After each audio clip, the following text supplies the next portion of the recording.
Call the meeting to order. Clerk, call the roll. Terensky. Here. Healy. Here. Parker. Here. Conlon. Parch. Petal. Here. Okay. There is a quorum.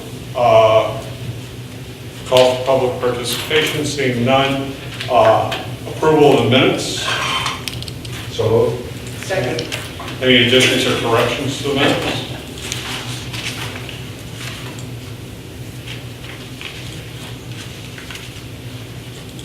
Hearing none. All those in favor, please say aye. Aye. Opposed? All right, tonight we're reviewing the debt policy. So let's go directly into that. Mr. Tarasinski said he had 20 pages of notes, so we better get started. We'll be out of here by Thursday morning. Seriously, I'll open the floor for discussion. We can go through.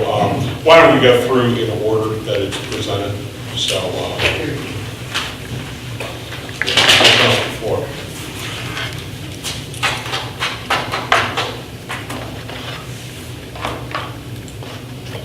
Please.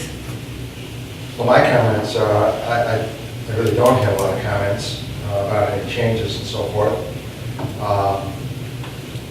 I think the intent, basically the intent is certainly good, and I think there's some fundamental strengths to it in respect that it sets a series of tests about our limits and our upper limits. And I know council from time to time, as they examine, even a couple of years ago, there was a discussion about adding debt to do something or other. And I think the council's bond advisories came back with information that pretty much indicated that the city and the community at large were bumping up against some of those limits. Not only the city, but the total debt structure of the community, because they do also measure and report, at least they do. It's not, I don't think it's actually in here though, where the overlapping debt limit is established, but they do say in here that they should examine the overlapping debt, which I believe they have, and the bond consultants have done that work. And the overlapping debt is at its limits. So I find that those limits to be pretty useful, at least getting good discussion. Others? I think clear up something for me, and I know it's been discussed before. We're talking about the balance equal to a minimum of 30% of total annual expenditures, less property tax revenue. Oh, Right. Give me the explanation of fee, we're taking out property tax revenue. Bonds. That was what we spent. I'm not giving that as my answer. I'm saying that's what we spent a lot of time at the last meeting. And basically, what it is that it's a pass-through. Okay, that's what I was remembering. And so we were counting it as an expenditure, which was kind of misleading. Okay, yeah. But in order to maintain the dollar amount of the required balance, it was bumped up to 30% because that's what it would have been. Yeah, okay. And I would say on this one, just so later in the policy amount on the first page, it does say 25% excluding transfers, where that's not listed in other policies that way. So this, the changes we're making, referring to the 30% less the property tax revenue, is consistent now through all the policies if you adopt it in this one. Others?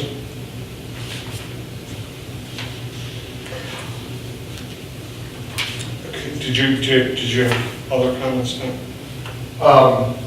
Just from a standpoint of the staff, again, this policy was largely lifted at the same time that the policies were discussed about fund balances and the work, when this was originally adopted, and this was largely lifted from a couple of the other, again, strongly regarded communities as good policy. So, but at one time, there was a section added,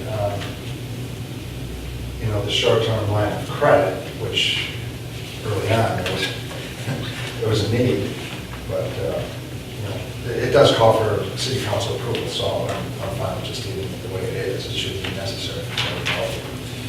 Hopefully it won't be. Yeah, Tom, with respect to the overlapping debt, is there a part of the policy that you were referring to? Well, it even says here in the early section, If you can point to where we're talking about. that was under goals. Okay. So it's the second page of underneath goals, item 6. It says, consider the impact of such new debt on overlapping debt. That's point 6 under the goals. Mm-hmm, gotcha. Okay, okay.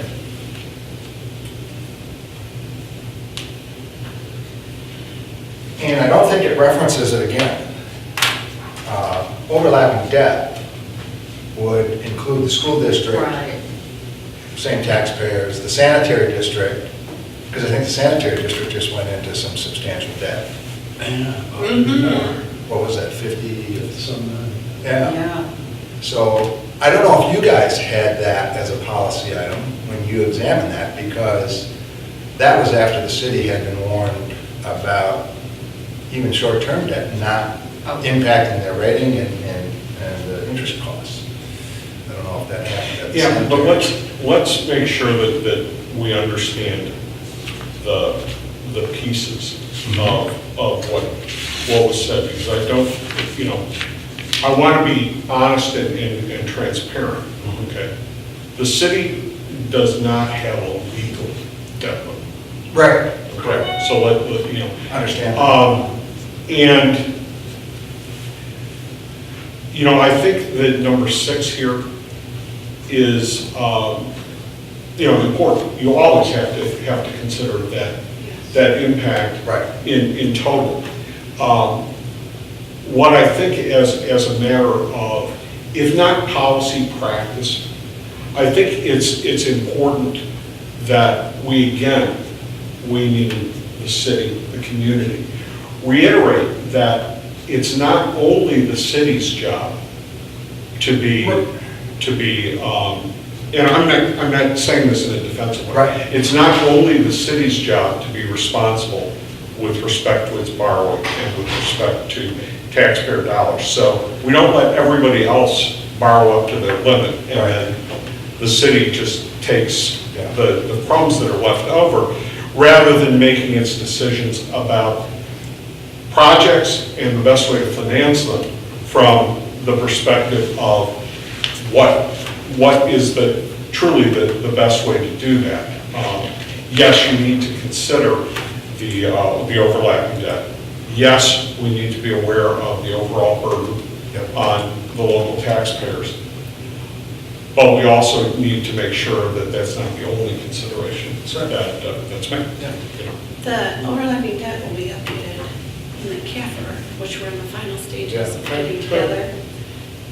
So then that will come, I think, to this group in August with the auditors here. But I intend on sending you the file ahead of time and see what the actuarial reports, I just got them, but in August we'll have Heidi out to talk and go over all the changes, but I'll send those out ahead of time so you have some more time to look at them. Sure. And when did you say that audit is expected to be completed? We're in the final stages of it, so I think we have it scheduled for the second meeting in June to put it on file. But then to have the auditors come out to talk to FAC specifically, and council would be, I think it's either the end of July or early August, I think so.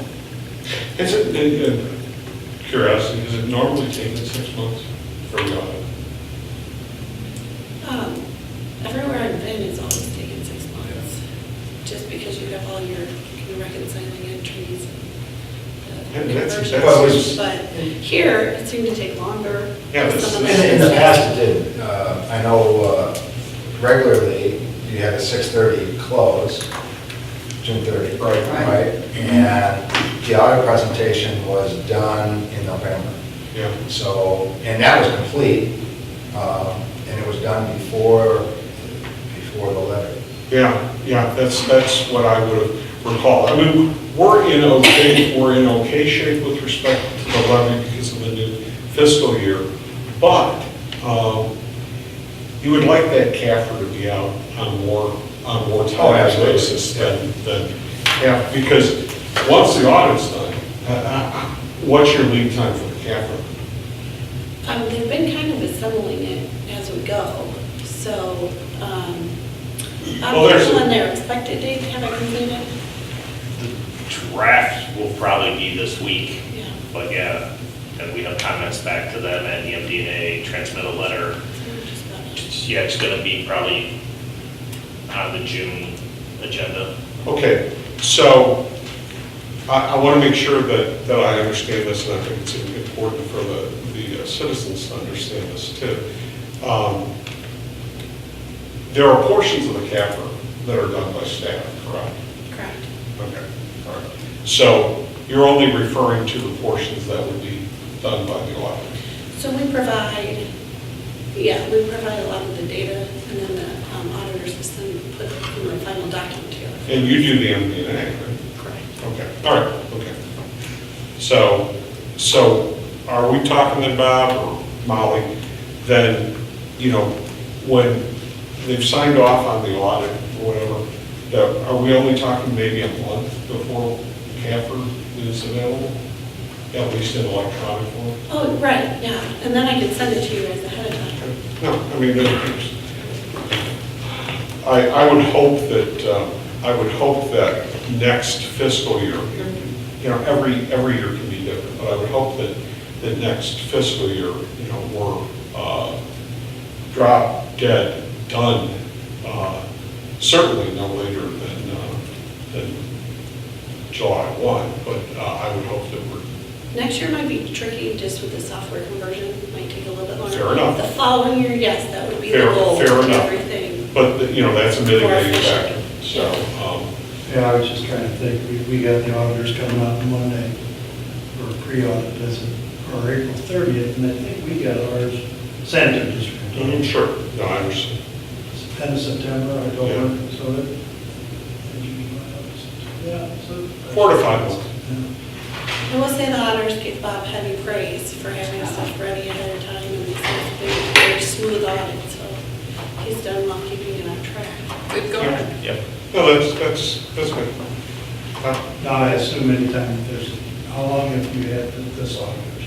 Is this their second, third year? or- It's the third fiscal year. Okay, how often do you rotate? This one, I think it went for, I think we have a contract for 7 years.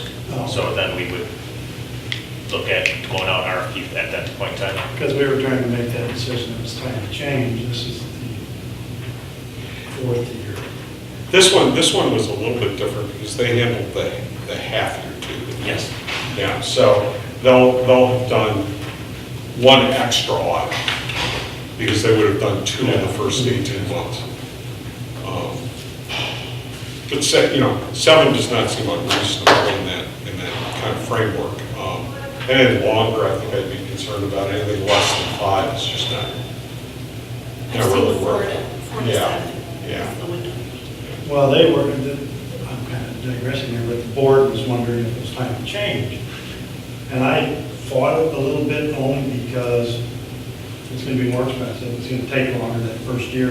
Sure. Plus, the staff that was doing the audit from Sickage is all new. So there's new people coming in.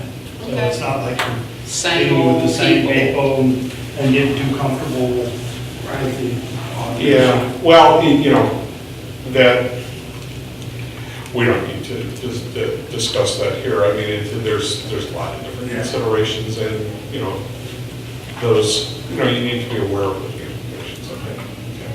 Okay. Any other comments on the debt policy? Just one other general, again, these are all general comments. I think from the standpoint of your credit rating, budget policy that we already did, and this in your fund balance policy. I mean, this is an important piece of their consideration as to how effective your policies are. And again, with the limits in there, I would think they would be satisfied that you're testing yourself against those limits all the time. Those are constraints that are specific here as to your calculations. And I will note that I did not change the goal to say maintain at least the AA3, Yes. but our bond rating is lower than that at this time, because in May of 2017, it was lowered to A1. So I didn't change the goal, because the goal is still good. No, that's right. Yeah. But, so you guys know, we do have to start to get back to that. So it's a matter of restoring, that or better. Well, and, I think, okay, I think that's one of those non-quantitative budgetary things that should be at the top of the consideration. As the budget's put together, one of the things that needs to be done in terms of the strategy for the budget is how can we best meet the needs that we have, but also restore some semblance of financial position such that our bonds will be viewed in favor of it. Now, keep in mind, though, that the major reason for the decrease in the bond rating was related to the state of Illinois. Yeah. Yeah. It was one of these things where they didn't have a budget for X number of years, and so we got dinged on the fact that our fiscal capacity was, let's say, uncertain. That our fiscal capacity was uncertain because you never knew what the state was going to come through with. Now we know it may not be as positive as one would have hoped, but there's true Say that. understatement. Wow. Yeah. You're kind. Well, The other thing that happened there, the thing that I recognized, at least I heard pretty loud and clear, is they changed their point system in Yes. the evaluation. Yeah. That materially changed that thing too. And it did put a lot of weight on police and fire pension. Yeah, So because they're, that you was know, it's oddly enough, coming from them. do I have a motion to approve this policy? Second. Further discussion? Clerk, call the roll. Karinsky, Yes? Neely, Yes. Parker, Yes. Conlon, Parch, Petal, Here. Here and voting yes. I did that 2 weeks in a row. 2 meetings in a row. four If total. you've done it on purpose, right? Okay. I think we're up to confirming the next meeting date and time. Now, the next meeting, you probably don't want a 6 o'clock dinner date. Because that one is the 5-year plan, so I think. I have no control over that. That's true. When can you come? Right. Well, or will we have a draft of that? As soon as I have it done. Okay. I'm working on it hard, but I can't, I'm not going to guarantee it'll be well in advance. I really am. We have financials now, do we have? So we are just putting together the quarterly report. It'll be on the next council meeting. I'll send it to you as soon as it's So we're done. going to have year-to-date March. You'll have that, the year-to-date for the quarter, and the financial plan for next meeting. So I think that And the we have, reference charts. that'll be part, that's in the quarterly report. So it'll be a heavy meeting next time. Yeah, I find it difficult. Yeah. A lot of times I thought, knowing where we are. Yeah, to make any kind of really sound judgment. Yeah. All right, motion to adjourn. So, sorry. Non-debatable motion, all those in favor say aye. Aye.